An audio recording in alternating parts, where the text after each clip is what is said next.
नमस्कार। आज की क्लास में आप सभी का स्वागत है।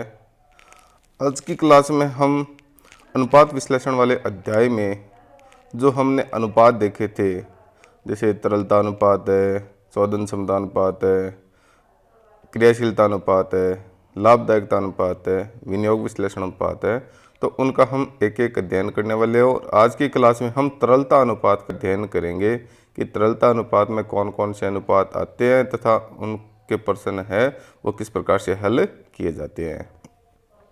तो आप ये क्लास पूरी अटेंड करें और पूरा वीडियो देखें ताकि आपके प्रश्न है वो समझ में आ जाए और किसी प्रकार की समस्या है वो आपके नहीं रहे।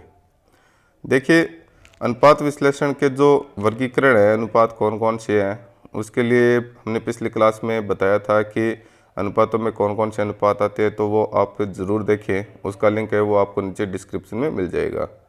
तो चलिए देखते हैं कि तरलता अनुपात के अंतर्गत कौन कौन से अनुपात हम आज अध्ययन करने वाले हैं।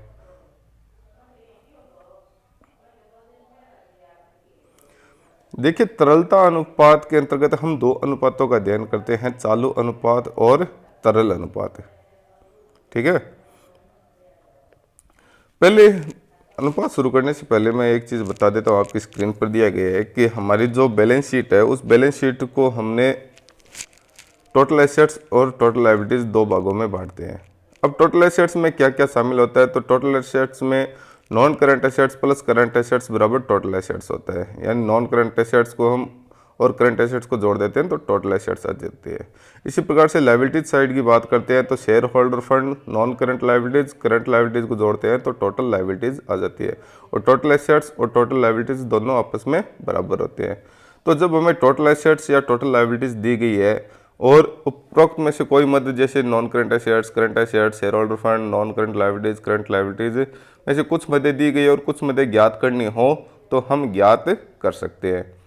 तो हमारी बैलेंस शीट है उसके दो पक्ष, एक तो संपत्ति पक्ष हो गया, एक दायित्व पक्ष हो गया। तो संपत्ति पक्ष है वो दो भागों में बटा है, नॉन करंट एसेट्स और करंट एसेट्स में, और दायित्व भाग है वो तीन भागों में बटा है, share holder funds, non current liabilities और करंट लायबिलिटीज में। ठीक है, अब देखिए जो पहला अनुपात है तरलता अनुपात के अंतर्गत वो है चालू अनुपात, करंट रेशियो। इसे कार्यशील पूंजी अनुपात, वर्किंग कैपिटल रेशियो भी कहा जाता है। देखिए, चालू अनुपात है वो किसी व्यापार की चालू संपत्ति और चालू दायित्व के बीच में अनुपात को बताता है कि व्यापार में जो चालू संपत्तियां है वो चालू दायित्व का कितना गुना है। तो इसका सूत्र होता है वो है करंट रेशियो बराबर करंट एसेट्स बटा करंट लायबिलिटीज। अब किसी भी वित्तीय संस्था के लिए आदर्श चालू अनुपात होता है वो होता है 2:1, यानी करंट एसेट्स है यदि वह करंट लायबिलिटीज का 2 गुना है तो वो किसी भी वित्तीय संस्था के लिए आदर्श अनुपात है, अच्छी स्थिति को बताता है। तो करंट रेशियो का सूत्र हो गया करंट एसेट्स बटा करंट लायबिलिटीज, और करंट रेशियो का है आदर्श अनुपात है वो होता है 2:1। ठीक है, अब करंट एसेट्स के अंतर्गत हम क्या क्या शामिल करते हैं, तो हमें पूरी बैलेंस शीट की जानकारी है कि बैलेंस शीट में करंट एसेट्स और करंट लायबिलिटीज में कौन कौन सी मदें आती है। तो उन सभी मदों को हम करंट एसेट्स और करंट लायबिलिटीज के अंतर्गत शामिल होते हैं। देखो कुछ मदें हमने लिखी है करंट एसेट्स में कौन कौन सी शामिल होती है, तो देखिए स्क्रीन पर दी गई है। जैसे करंट एसेट्स में स्टॉक हो गया, ट्रेड रिसीवेबल हो गया। तो ट्रेड रिसीवेबल में डेटर्स प्लस बीआर होता है। यदि डेटर्स के लिए प्रोविजन बनाया गया है तो उस प्रोविजन को हम घटा देंगे। Plus cash and bank, short term loan and advance, prepaid expenses, accrued income, advance payment and tax, marketable securities, ये सभी मदें हैं वो करंट एसेट्स के अंतर्गत आती है। अब करंट लायबिलिटीज के अंतर्गत कौन कौन सी मदें आती है, तो देखिए ट्रेड पेबल्स में क्या हो गया, क्रेडिटर प्लस बीपी दोनों आ गए। बैंक ओवरड्राफ्ट हो गया, लोन पेबल ऑन डिमांड हो गया, आउटस्टैंडिंग एक्सपेंसेस हो गया, अनपेड डिविडेंड हो गया, प्रपोज्ड डिविडेंड हो गया, प्रोविजन फॉर टैक्स हो गया, अनक्लेम्ड डिविडेंड हो गया। यानी जो शॉर्ट टर्म प्रोविजन और शॉर्ट टर्म लायबिलिटीज है वो सारी करंट लायबिलिटीज के अंतर्गत आती है। ठीक है, दूसरा है तरल अनुपात, त्वरित अनुपात, अम्ल फरक अनुपात। देखिए इसको तरल अनुपात लिक्विड रेशियो बोलते हैं, लेकिन इसको अन्य नामों से भी प्रश्न पूछा जा सकता है, जैसे त्वरित अनुपात या अम्ल फरक अनुपात। तरल अनुपात को लिक्विड रेशियो कहते हैं, त्वरित अनुपात को क्विक रेशियो कहते हैं और अम्ल फर्क अनुपात को एसिड टेस्ट रेशियो कहते हैं।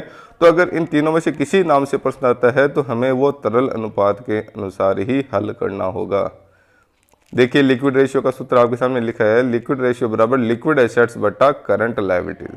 देखिए करंट लायबिलिटीज के बारे में हम चालू अनुपात में बात कर सकते हैं कि करंट लायबिलिटीज कैसे निकालते हैं।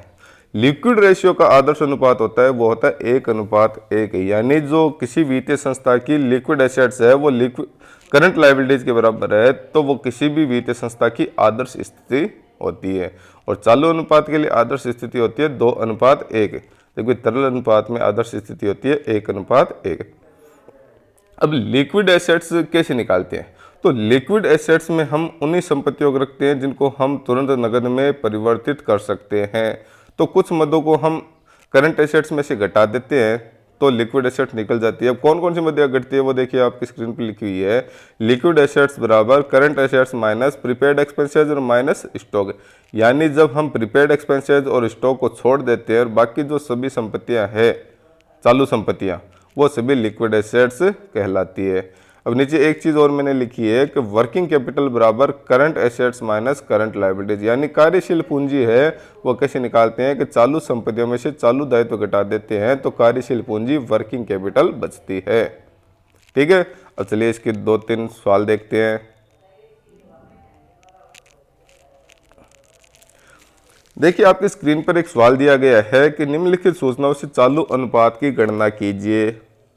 करंट रेशियो निकालना है तो हमारे पास टोटल एसेट्स दी गई है 2 लाख रुपए, नॉन करंट एसेट्स दी गई है 1,10,000 रुपये, शेयर होल्डर फंड दिया गया 1,25,000 रुपये, नॉन करंट लायबिलिटीज दी गई है 30,000 रुपये।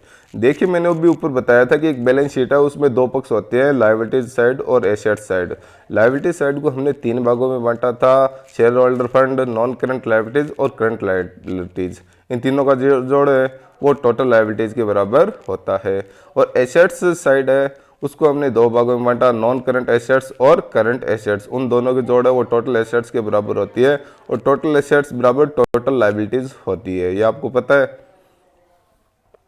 तो हमें करंट रेशियो निकालना है तो करंट रेशियो का हमने सूत्र लिख दिया कि करंट एसेट्स बटा करंट लायबिलिटीज। अब हमारे पास टोटल एसेट्स दी गई है और नॉन करंट एसेट्स दी गई है तो टोटल एसेट्स में से नॉन करंट एसेट्स घटा देंगे तो क्या हो जाएगी? Current assets. अब लायबिलिटी साइड की बात करते हैं तो लायबिलिटी साइड में share holder plus non current liabilities plus current liabilities बराबर टोटल लायबिलिटीज होती है और टोटल एसेट्स बराबर टोटल लायबिलिटीज होती है। तो हमारे पास टोटल एसेट्स है 2 लाख तो टोटल लायबिलिटीज भी कितनी होगी? 2 लाख रुपए हो गए। तो 2 लाख रुपए में से हम शेयर होल्डर फंड और नॉन करंट लायबिलिटीज को घटा देते हैं तो करंट लायबिलिटीज बच जाती है। देखिए इसका नीचे वर्किंग नोट मैंने बना रखा है और जिस प्रकार से मैंने वर्किंग नोट बनाया है तो आप भी परीक्षा में इसी प्रकार से प्रश्न को हल करेंगे। देखिए वर्किंग नोट के लिए मैंने लिखा है कि करंट एसेट्स बराबर total assets minus non current assets. तो 2 लाख रुपए टोटल एसेट्स है, नॉन करंट एसेट्स 1,10,000 रुपये, तो करंट एसेट्स बच गए 90,000 रुपये। करंट लायबिलिटीज के लिए मैंने लिखा है कि total liabilities minus share holder fund minus non current liabilities. तो टोटल लायबिलिटीज तो जितनी टोटल एसेट्स है उतनी टोटल लायबिलिटीज हो गई 2 लाख रुपये, माइनस शेयर होल्डर फंड 1,25,000 रुपये, माइनस नॉन करंट लायबिलिटीज है 30,000 रुपये। तो हल करने पर आ गया 45,000 रुपये। तो संख्याओं को जब सूत्र के हिसाब से रखेंगे करंट एसेट्स बटा करंट लायबिलिटीज तो 90,000 बटा 45,000 हल करने पर आ गया 2:1। तो 2:1 है वो चालू अनुपात में आदर्श स्थिति होती है। चलिए एक प्रश्न और देखते हैं। अगला प्रश्न है कि एक्स लिमिटेड की निम्न सूचनाओं से तरलता अनुपात ज्ञात कीजिए। देखिए तरलता अनुपात के अंतर्गत हम 2 अनुपात पढ़ रहे हैं, एक तो चालू अनुपात और दूसरा तरल अनुपात, करंट रेशियो और लिक्विड रेशियो। हमारे पास क्या क्या सूचनाएं दी गई है देखिए।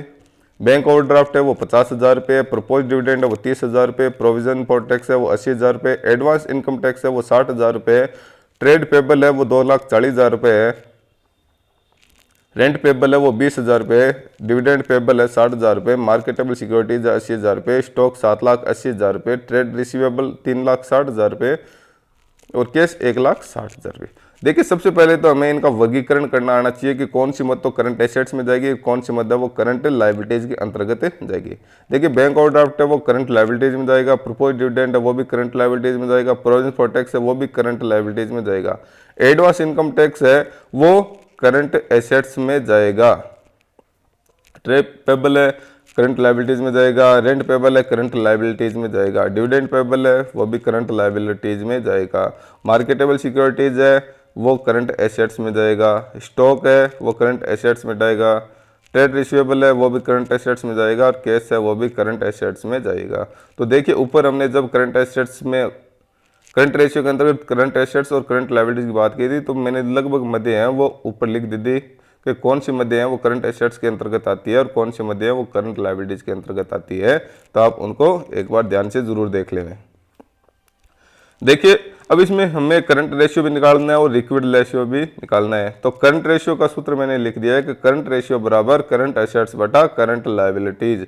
अब करंट एसेट्स के अंतर्गत कौन कौन सी मदें आएंगी, तो करंट एसेट्स के बराबर हमने लिख दिया है, देखिए बैंक ओवरड्राफ्ट है वो करंट लायबिलिटीज में आएगा। प्रपोज डिविडेंड करंट लायबिलिटीज में आएगा। प्रोविजन फॉर टैक्स है वो करंट लायबिलिटीज में आएगा। एडवांस इनकम टैक्स है वो करंट एसेट्स में आएगा। तो सबसे पहले हमने 60,000 रुपये लिख दिए। ट्रेड पेबल है वो करंट लायबिलिटीज में आएगा। रेंट पेबल भी करंट लायबिलिटीज में आएगा। डिविडेंड पेबल भी करंट लायबिलिटीज में। हाँ, मार्केटेबल सिक्योरिटीज है 80,000 रुपये, वो हमने लिख दी। स्टॉक है 7,80,000 वो लिख दिया। ट्रेड रिसीवेबल है 3,60,000 वो भी लिख दिया। और कैश है 1,60,000 रुपये वो भी लिख दिया। तो करंट एसेट्स में इतनी मदें आएंगी, इनको जोड़ने पर राशि आ गई 14,40,000 रुपये। उसके बाद में बात करते हैं करंट लायबिलिटीज की। तो करंट लायबिलिटीज की कौन कौन सी मदें आएगी, तो बैंक ओवरड्राफ्ट है 50,000 रुपये वो करंट लायबिलिटीज में आएगा, हमने लिख दिया। उसके बाद में प्रपोज डिविडेंड 30,000 रुपये वो भी आएगा, हमने प्लस कर दिया। प्रोविजन फॉर टैक्स 80,000 रुपये वो भी आएगा करंट लायबिलिटीज में, हमने प्लस कर दिया। एडवांस इनकम टैक्स है करंट एसेट्स में शामिल कर दिया। ट्रेड पेबल है 2,40,000 वो भी आएगा। रेंट पेबल है 20,000 रुपये, तो 20,000 रुपये भी आएगा। उसके बाद में डिविडेंड पेबल है 60,000 रुपये, तो 60,000 को भी हमने लिख दिया और जोड़ मारने पर राशि आई है 4,80,000 रुपये। तो सूत्र के हिसाब से जब संख्या रखेंगे करंट रेशियो में, तो करंट एसेट्स बटा करंट लायबिलिटीज, करंट एसेट्स हो गई 14,40,000 रुपये, करंट लायबिलिटीज हो गई 4,80,000 रुपये। हल करने पर आ गया 3:1। दूसरा हमें निकालना है लिक्विड रेशियो। तो लिक्विड रेशियो का सूत्र है लिक्विड एसेट्स बटा करंट लायबिलिटीज। देखिए करंट लायबिलिटीज की गणना तो हम कर चुके हैं, कितनी है 4,80,000 रुपये। और लिक्विड एसेट्स के लिए मैंने बताया था कि हम करंट एसेट्स में से कुछ मदें घटा देते हैं ताकि लिक्विड एसेट्स बच जाती है, जैसे स्टॉक हो गया, प्रीपेड एक्सपेंसेस हो गया। तो लिक्विड एसेट्स से बराबर, देखिए मैंने नीचे लिखा है लिक्विड एसेट्स बराबर current assets minus stock minus prepaid expenses. तो करंट एसेट्स है 14,40,000 रुपये। तो स्टॉक कितना है, स्टॉक है 7,80,000 रुपये ऊपर पर्सन में दिया गया है। और प्रीपेड एक्सपेंसेज में हमने एडवांस एक टैक्स चुकाया है, कितना है, एडवांस इनकम टैक्स है 60,000 रुपये। तो एडवांस इनकम टैक्स 60,000 रुपये हमने घटाए। 14,40,000 में से 7,80,000 तो स्टॉक और 60,000 रुपये एडवांस इनकम टैक्स के घटाए, तो लिक्विड एसेट्स आ गई 6 लाख। अब सूत्र के हिसाब से संख्या लिखेंगे, तो लिक्विड एसेट्स बटा current liabilities, liquid assets 6 lakh, liquid liabilities 4,80,000। हल करने पर आ गया 1.25:1। तो एक चीज़ आपको यह भी ध्यान रखना है कि जब हम तरलता अनुपात के अंतर्गत चालू अनुपात और तरल अनुपात की गणना कर रहे हैं, तो जो हल करने पर उत्तर आता है अनुपात का, उसके अनुपात में 1 लगाना है, चाहे चालू अनुपात हो और चाहे लिक्विड अनुपात हो, उत्तर में अनुपात 1 लगाना है। ठीक है, तो ये हो गए तरलता अनुपात के अंतर्गत चालू अनुपात और तरल अनुपात। तरल अनुपात को हम तरल अनुपात, त्वरित अनुपात, अम्ल फर्क अनुपात भी कहते हैं, और चालू अनुपात को कार्यशील पूंजी अनुपात भी कहते हैं। तो आज की क्लास में हमने तरलता अनुपात के बारे में पढ़ा। आशा करता हूँ कि ये तरलता अनुपात के पर्सन है वो समझ में आए होंगे आपके। ये वीडियो अपने साथियों के साथ भी शेयर करें ताकि उनको भी फ़ायदा हो। यदि आपको किसी भी बिंदु में, किसी भी पर्सन में कोई समस्या है, तो आप कमेंट करके मुझसे पूछ सकते हैं, मैं ज़रूर जवाब दूंगा। धन्यवाद।